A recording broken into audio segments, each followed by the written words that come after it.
जय हिंद, जय भारत। मैं चिराग शर्मा फिलहाल हिसार की नई अनाज मंडी में मौजूद हूँ, जहाँ पर हरियाणा के पूर्व मुख्यमंत्री ओम प्रकाश चौटाला की यहाँ पर आज एक कार्यक्रम है। आप देख सकते हैं कितनी बड़ी भीड़ है। यहाँ पर लोग दूर दूर से बड़ी संख्या में सामने निकल कर आए हैं इस रैली के अंदर, और यहाँ पर पार्टी के आगे के कार्यों को लेकर यहाँ पर एक कार्यक्रम का आयोजन किया गया है, जिसके अंदर हरियाणा के पूर्व मुख्यमंत्री यहाँ पर एक स्पीच देते हुए, भाषण देते हुए नजर आ रहे हैं अपने कार्यकर्ताओं को जागरूक करने के लिए, और आने वाले समय में पार्टी की क्या रणनीति रहेगी उसके चलते हुए जींद में आने वाले समय में एक बड़ी रैली और बड़ा कार्यक्रम किया जाएगा इनेलो पार्टी की तरफ से। फिलहाल आप देख सकते हैं कितनी भारी भीड़ यहाँ पर मौजूद है। लोग दूर दूर से और अधिक संख्या में आए हैं। हरियाणा के पूर्व मुख्यमंत्री ओम प्रकाश चौटाला जी के नेतृत्व में आज इस कार्यक्रम का आयोजन किया गया था। मुख्य अतिथि वही थे फिलहाल, और उनकी अब जानते हैं कि उनका क्या आगे की रणनीति उनकी तरफ से। हरियाणा प्रदेश इंडियन नेशनल लोकल पार्टी के अध्यक्ष श्री इंद्रप्रेत सिंह की राठौर, सम्मानित मंच और इस सभा में उपस्थित पार्टी के प्रति समर्पित निष्ठावान कार्यकर्ता साथियों, काफी लंबे समय के बाद आज आपके बीच में आकर मुझे अपनी बात करने का अवसर मिला। हरियाणा प्रदेश में हमारी सरकार जाने के बाद कांग्रेस पार्टी की सरकार ने एक साजिश और षड्यंत्र के तहत मुझे 10 साल जेल भिजवाने, आपको सुनकर जो होगा ये जो शिकायत करने वाला था उसको भी हमारे साथ में और फिर एक दुष्प्रचार फैलाया गया कांग्रेस की तरफ से कि वो ओम प्रकाश चौटाला तो जेल में मरेगा और Indian national party local party समाप्त हो जाएगी। लेकिन मुझे बहुत प्रसन्नता है, पहले भी आपको बधाई दे चुका हूँ, आज फिर दोहराऊंगा कि मेरी गैर हाजिरी में आपने संसद को पहले के मुकाबले में ज्यादा मजबूत बनाया। ये बात मैं नहीं कह रहा हूँ, विरोधी पक्ष की पार्टियां भी इस बात की सराहना करती है। संगठनात्मक दृष्टि से आज सारे भारतवर्ष में इंडियन नेशनल लोकल पार्टी का कोई मुकाबला नहीं। इसलिए मैं आप सबसे निवेदन करूंगा और आपको निमंत्रण देकर के यहाँ बुलाएं। जेल से छुट्टी होने के बाद मैं सबसे पहले उन साथियों को बधाई देने के लिए जो 9 महीने से संघर्ष कर रहे हैं, तो उनके पास गया था और उनको विशेष रूप से इस बात की बधाई दे कि आपने संघर्ष करके देश के जनमानस में एक विश्वास पैदा किया। और मुझे सबसे ज्यादा प्रसन्नता तब हुई जब मैंने देखा इस आंदोलन में आज 36 जात के लोग शामिल, हिंदू, सिख, मुसलमान, ईसाई, हरिजन, बैकवर्ड, व्यापारी, कर्मचारी, कारखानेदार, मजदूर, किसान और कबीरा, 36 जात के लोग आज इस प्रशासन से दुखी होकर के आपके साथ जुड़े हुए। इससे सबसे बड़ा लाभ ये मिलेगा कि जो लोग जात पात का जहर फैला करके इस देश को बांटने का काम करते थे और राजनीतिक रोटियां सेका करते थे, इस देश के लोगों ने अब उनको सबक सिखाने का एक निर्णय ले लिया। मुझे दुनिया के लगभग 152 मुल्कों में जाने का अवसर मिला और मैंने बारीकी से इस बात का अध्ययन किया कि सामाजिक तौर पर हमारे देश की जो शोहरत है दुनिया में और किसी को नहीं। आज हम सभी लोग मिलकर के आपसी प्रेम प्यार और भाईचारे से हमारे तीज त्योहारों को मनाते हैं, चाहे ईद हो, चाहे दिवाली हो, चाहे होली हो, चाहे क्रिसमस हो, हम सभी लोग आपसी प्रेम प्यार और भाईचारे से मिलजुल करके इस देश को प्रगति के पथ पर बढ़ाने का काम करते हैं। हमारा ये देश कृषि प्रधान देश है। इस देश की अर्थव्यवस्था केवल खेती पर टिकी है। अगर किसान खुशहाल है तो देश मालामाल, और अगर किसान कंगाल है तो फिर देश का बुरा हाल है। और यही एक वजह है कि गलत लोगों के हाथों में सत्ता आने का परिणाम आज ये समूचा देश में हो रहा है। आपको सुनकर के ताज्जुब होगा कि हमारी जब सरकार गई थी 2005 में, उस वक्त सरकार के खजाने में हम 2000 करोड़ रुपया नकद छोड़ के आए थे। और कर जाने के बाद सत्ता में बने हुए लोगों के गलत निर्णयों की वजह से, लूट की नीति के कारण आज भारतवर्ष के ऊपर 2.5 लाख करोड़ का कर्ज है। 2.5 lakh crore. Indian national local party के कार्यकर्ताओं ने जो संघर्ष किया उस सब के लिए आज समूचे विश्व के स्तर पर आप बधाई के पात्र हैं। मुझे कहने की आवश्यकता नहीं, सब जाहिर है कि आने वाला संयोग से सड़क से मैं जा रहा था, उसी सड़क पर मुख्यमंत्री की कोठी थी और मुख्यमंत्री की कोठी की उस खिड़की सुननी पड़ी थी। मैंने लोगों से पूछा इस खिड़की पे कोई है ही नहीं, तो लोगों ने कहा किसी की कोई बात सुनी नहीं जाती, इसलिए लोगों ने आना जाना बंद कर दिया। आपके सहयोग और समर्थन से, आपकी मेहनत से एक दफा हरियाणा प्रदेश में भी इंडियन नेशनल लोकल पार्टी की सरकार बनने का अवसर मिला। हमारी सरकार के वक्त में हमने उस गलत नीति को बदल दिया।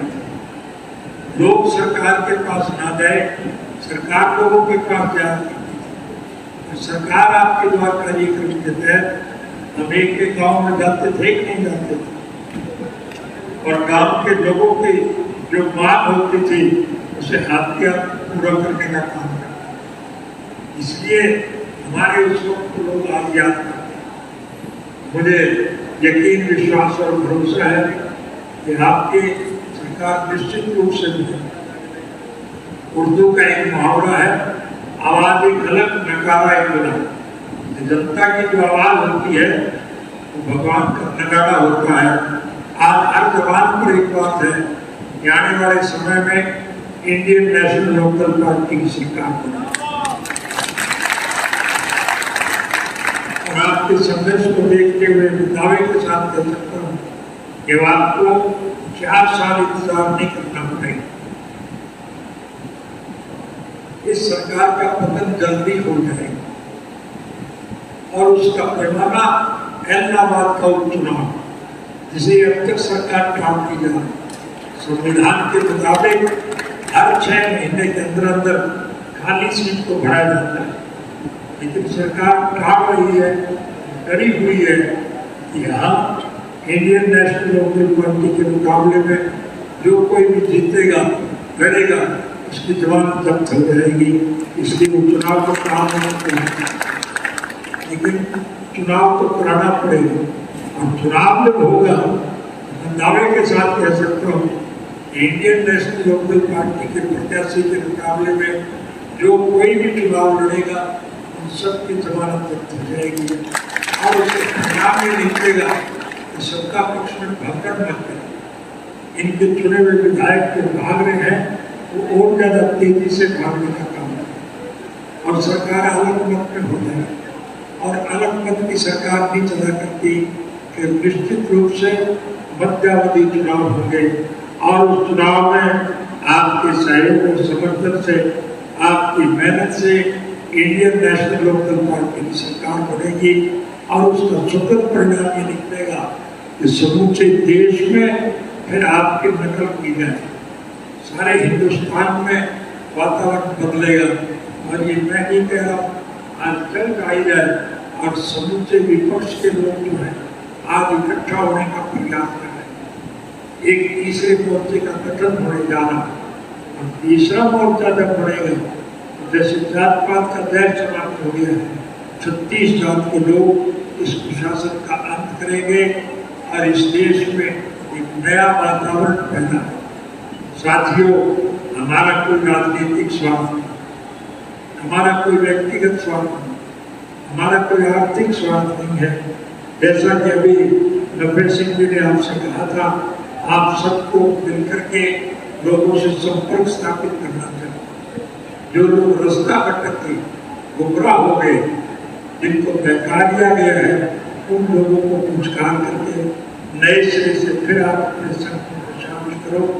दूसरी पार्टियों के अच्छे कार्यकर्ता भी आपके संगठन में शामिल होना चाहते हैं, उनको भी शामिल करो और उनको ये विश्वास दिलाओ कि आपके साथ किसी प्रकार का भेदभाव नहीं होगा, आपको सारी सुविधाएं प्रदान की।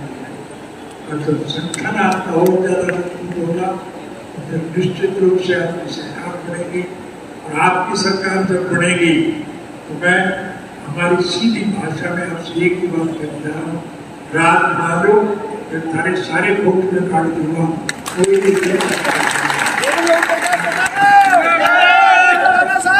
हमारी एक सोच है, सत्ता के भूखे लोग।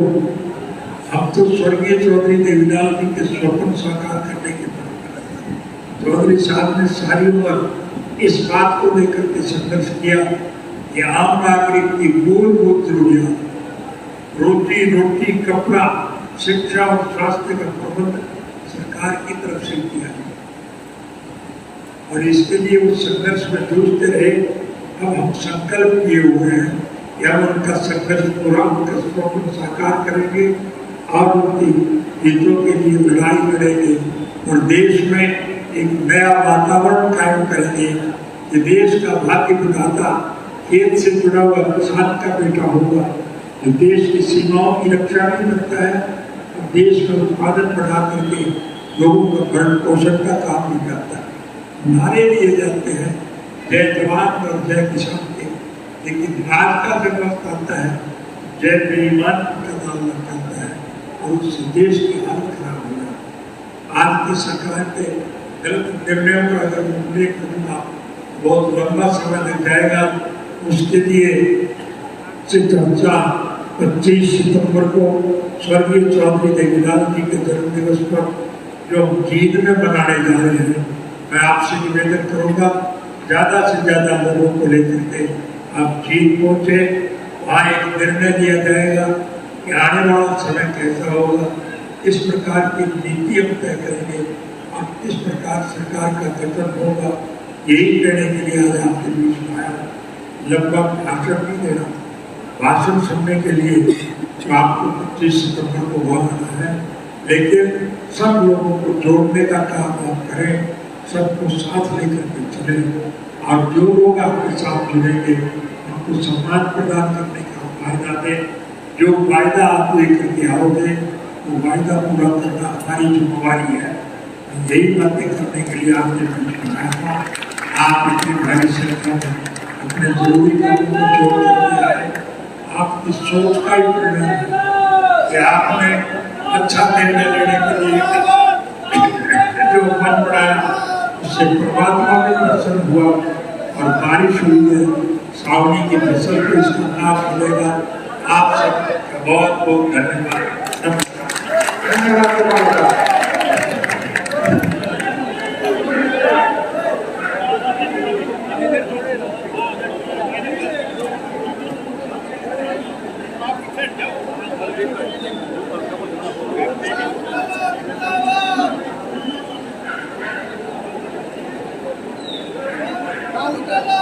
जिंदाबाद, अमर रहे जिंदाबाद। भाई थोड़ा थोड़ा पीछे हो लो, रास्ता बना लो, एक लाइन बना लो, लाइन बना लो, ऐसे सबसे मिलने का